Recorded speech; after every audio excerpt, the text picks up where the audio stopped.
होते तो जीवन का आभास न होता, और यदि मानव में मानवता न होती तो आज हमारे इस विश्व का विकास न होता। परम श्रद्धेय स्वामी विवेकानंद जी के चरणों को स्पर्श करते हुए आदरणीय निर्णायक मंडल, अध्यक्ष महोदय एवं समस्त गुरुजनों एवं सभा में उपस्थित मेरे सभी साथियों को मेरा नमस्कार, आदाब, अभिनंदन, आभार। मैं डॉली साहू बीएससी प्रथम वर्ष की छात्रा हूँ। मैं शासकीय नागरिक स्नातकोत्तर विज्ञान महाविद्यालय से हूँ। और आज हमारे विषय, आज के समय में हमारी शिक्षा व्यवस्था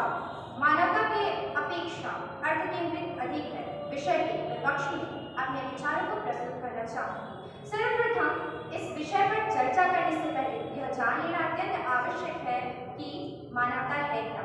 शिक्षा क्या है और शिक्षा और मानवता में संबंध क्या है। सबसे सर्वप्रथम यह जानना आवश्यक है कि शिक्षा क्या है और शिक्षा का उद्देश्य क्या है। शिक्षा का अर्थ होता है जीवन में, हमारे जीवन में जो चीजें आ रही है उन्हें सीखना, हमारे जीवन में हम आसपास जिन भी चीजों को देखते हैं उन सभी को जानना और उनके अनुसार अपने नैतिक मूल्यों का विकास करना। अब मैं बात करती हूँ मानवता कि आखिर मानवता है क्या। मानवता ये है कि हम अपने जीवन में अपने आदर्श मूल्यों के साथ अपने एक आदर्श जीवन को जिए, यही कहलाता है मानवता। और मानवता और शिक्षा में घनिष्ठ संबंध ये है कि यदि हम शिक्षा प्राप्त कर रहे हैं तो इसका मुख्य उद्देश्य है मानवता का विकास करना, और यदि हम अपनी शिक्षा के साथ अपने मानवीय मूल्यों में विकास कर लेते हैं, मानवता का विकास कर लेते हैं, तो समझ जाइए कि आपने शिक्षा के क्षेत्र में असीम ऊंचाइयों को प्राप्त कर लिया है। मैं बात करूंगी आज के हमारे विषय में कि अभी 2020 में हमारे देश के माननीय प्रधानमंत्री नरेंद्र मोदी जी द्वारा नई शिक्षा नीति का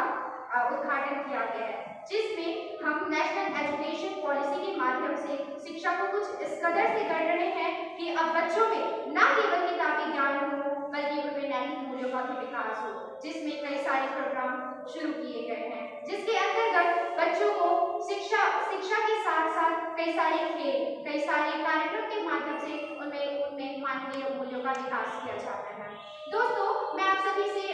एक प्रश्न करना चाहूंगी, और मेरे विपक्षी साथी ये भी कह रहे थे कि जो अभी मेरे जो विपक्षी साथी हैं उन्होंने ये कहा